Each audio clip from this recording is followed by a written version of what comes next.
This blog, we're going to look at why people skills are critical in an effective audit. So number one, we know internal auditing, it's an information gathering exercise. With good communication, we make it very clear for auditors what we're looking for and maximise the chance that they, in a very time-effective manner, can provide the evidence we need. It helps build rapport. When people skills are not managed well, the opposite can occur. It can put people offside. I have seen auditors who are very technically skilled in the audit process and the area they're auditing, be that safety or environment, but sometimes through their people skills, communication skills, unfortunately putting auditees a bit more offside, making them more nervous than they need to be. So some of the people skills, I could put a big long list here, but in an earlier blog we talked about our different question types, and we talked about we need to be able to manage interviews, ask the right questions to help seek out the evidence we need as part of our people skills. I could be the best interviewer in the world though, but if I'm not listening to the auditee, what they're telling me, and then using some of my brain power to think about what they're telling me, how does that relate back to the audit criteria we're trying to cover. Did mention earlier, yes, good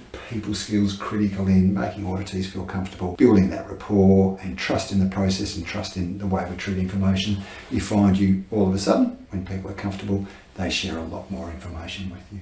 Non-verbal communication, we did mention in one of our earlier blogs, absolutely critical. Look at it from two perspectives this time. We did mention earlier that yes, if auditees are uncomfortable with the process, they tend to express it initially through their non-verbal communication. A good auditor who's perceptive to that can take some action to try and address that situation preemptively before we have any problems with that. Equally, as an auditor, we want our body language or non-verbal communication, the words we're using, the tone we're using, to match up as well and help maximise the auditee's understanding of what we're looking for. Particularly things like tone and some of our non-verbal communication, even without us realising, to the auditees they'll be automatically interpreting that.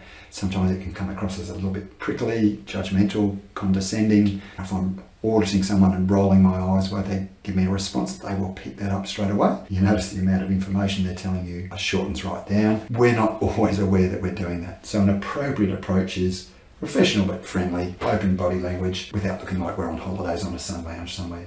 Conflict resolution skills we did touch on before too. So audit situation or any business situation, there can be potential for conflict, disagreement or a clash of ideas, things like that. Particularly if people aren't feeling comfortable and we haven't built that rapport. Put empathy down there rather than a people skill as such. We'd probably call that more of a personal attribute. We could add other personal attributes down here as well. But yes, if we're auditing a production manager, for example, who's under a lot of workload pressure and has to get a job out the door, we need to be able to show a bit of empathy for their situation. We might change our audit approach, not expect to sit down and audit them and ask them questions for 2 hours if they really are. They're under genuine kind of workplace pressure. I don't think we've covered everything, but we're dealing with people at all stages of the audit. So people skills are going to be absolutely fundamental to an effective audit. Even once we've completed the audit, taken a lot of effort to build rapport, communicate our objective, our scope, why we're here, what we're doing. Even if towards the end there's findings of non-conformance, which term has a bit of a negative connotation, we still make sure we try and maintain that rapport,